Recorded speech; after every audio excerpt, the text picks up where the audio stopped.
మనం కాదు. పొద్దున్న లేగిస్తే సాయంత్రం దాకా దేవుడి ధ్యాసలో ఉండే ఆర్యులు వాళ్ళు గుర్తించారు. మన వెనకటోళ్ళు వాళ్ళు గుర్తించి పూజ చేసేటప్పుడు ఒక టైంలో వాళ్ళు దేవుణ్ణి ఈ విధంగా వేడుకుంటారు. పాపోహం పాపకర్మాణం పాపాత్మ పాప సంభవ రాహి మాం కృపయాం దేవ శరణాగత వత్సల అన్యదా శరణం నాస్తి త్వమేవ శరణం మమ తస్మాత్ కారుణ్య భావేన రక్ష రక్ష జనార్దన అని చదువుతారు. అది విన్నప్పుడు సహజంగా మనకేమర్థమైందంటే ఆ పాపం పాపి పాపోహం అంటున్నాడు కదా, అందుకని మనం పోయాం కదా, మన గురించి దేవుడికి రిక్వెస్ట్ చేస్తున్నాడు, వీడు పాపాత్ముడు ఏమి పాపాత్మురాలు వాళ్ళు వదిలేసే క్షమించేసే అని చెప్పి ఏదో మన కోసం వేడుకుంటున్నాడులే అనుకుంటాం మనం. కానీ ఆయన ఏమన్నాడు తెలుసా? మన గురించి కాదు, తన గురించి చెప్పుకుంటున్నాడు. ఏమని?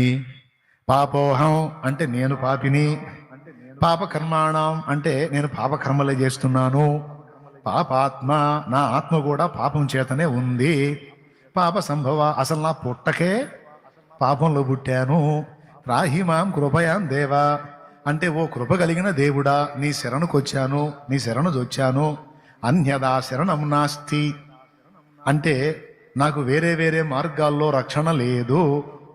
అన్యదా శరణం నాస్తి అనగా నేనిచ్చే లంచాలు నువ్వు తీసుకొని నన్ను వదిలిపెట్టవన్న సంగతి నాకు తెలుసు. త్వమేవ శరణం మమ నేను బయటపడే దారి తమరే ఏదన్నా చూపించాలి. తస్మాత్ కారుణ్య భావేన ఏమండి ఈ కారణమును బట్టి ఓ కరుణా సముద్రుడవైన దేవా రక్ష రక్ష జనార్దన నాకు నీవే దిక్కు నాయనా, జనులను ఉద్ధరించువాడా జనార్దనుడా. తమ కరుణ చొప్పున తస్మాత్ కారుణ్య భావేన ఈ పరిస్థితిని బట్టి తమ కారుణ్యం చొప్పున తమరే నాకు రక్షణ మార్గం చూపించాలంటున్నాడు. అవునో కాదో పోయి అడుగు, ఈ మంత్రం ఉందా లేదా, దాని అర్థం ఇదా కాదని అడుగు. మా ఊరు చిలకలూరిపేటే కాదంటే నేరుగా రా. దేవునికి స్తోత్రం, హల్లెలూయా. ఇప్పుడు చెప్పండి, పొద్దున్న లెగిస్తే సాయంత్రం దాకా భక్తిలో మునిగి అతనికే దిక్కు లేకపోతే సంవత్సరానికి ఒకసారి భక్తి చేసే నీ గతి నా గతి ఏంది? అంటే మన వాళ్ళకి ఏం చేస్తున్నారో చేస్తున్న దానిలో ఏం ఒరుగుతుందో క్లారిటీ లేదు.